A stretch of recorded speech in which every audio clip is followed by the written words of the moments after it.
Pas op vir die antatarata. Hy kap so ratata. Die antatarata met sy tak teen my tak. Voorsitter. Op die boegnout sy waarskuwing oor die antatarata gaan nie net oor geraas nie. Dis 'n waarskuwing oor invloed. Aanlyn geraas kap teen ons denke. Ratata. Stel jou oor in, stel jou oog in. Ons moet nie alles uitwis nie. Ons moet leer mentors kies en self mentors word. My ouma sê altyd vir my, dat ons as tieners so naby verhouding met die kamermuur het, want dis waar ons fone laai. Maar wat laai ons nou eintlik in ons koppe? Daar's mense wat glo sosiale media moet verban word.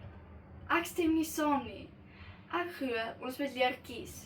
Kies wie ons word en kies wie ons wil volg. Ons lewe is vol skerms. Kyk rondom jou. Klik aanlyn en jy sien dit dadelik.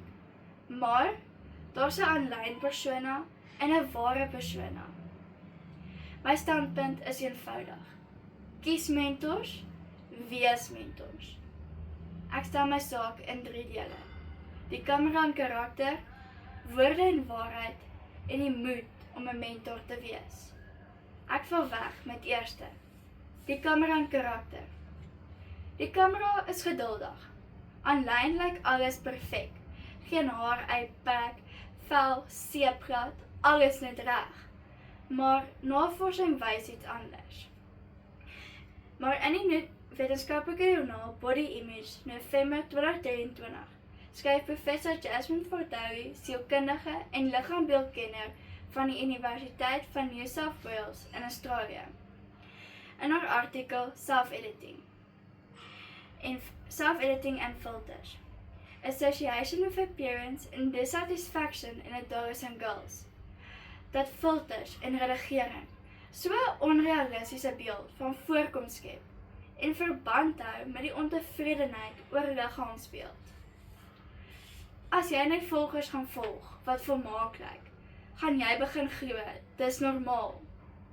Dis waar mentors inkom. Mentors wys die waarheid. Mentors sê jy hoef nie perfek te wees om waarde te hê nie. Mentors wys die persoon agter die foto. Mentors is eerlik en jy kan een van die mentors wees. Tweede, woorde en waarheid. Die wêreldwye web is vol stories. Party waar, ander maar kykies. Maar kyk hoe kan dieselfde storie verskil. Van my kinders eet spek. Waar LinkedIn sê, ek en my kinders die vaardigheid geleer van spek eet. En Instagram wat sê, kyk hoe mooi eet my kinders spek. Forbes tydskrif bin www.forbes.com met toegang 15 November 2024 verwys na navorsingsstudie deur die Digitale Instituut van Inligting. In die artikel Digitale invloed op tieners, waarin 2000 tieners deelgeneem het, en die meerderheid sê dat sosiale media 'n groot invloed op hul selfbeeld en hul besluite het. Invloed is krag. Mentors bou ander op. Mentors gebruik hul woorde verantwoordelik. Mentors deel nie gerugte nie. As jy post, vra vir jouself, help dit iemand? Bou dit iemand op? Leer dit iemand iets? Derde, die moed om 'n mentor te wees. Professor Bernie Brown, professor in sosiologie aan die Universiteit van Houston, Texas, skryf op CNBC toegang 20 November 2025, dat kwesbaarheid moet veg en noodsaaklik is vir ware verbinding en leierskap. 'n Mentor wys nie net hul suksesse nie. 'n Mentor wys ook hul foute. 'n Mentor sê, ek leer nog.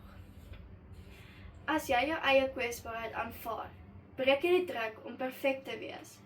Dan verander jou profiel van 'n tronk na 'n platform. Dames en here, ons hoef nie van sosiale media te vlug nie. Ons moet dit lei. Weet net, die kamera wys nie alles nie. Woorde dra gewig. Kwesbaarheid bou vertroue. Hoor die antatarata. met sy ra, tata. Maar vandag sê ek, Jan Tatrata, ek kies my mentors en ek word een.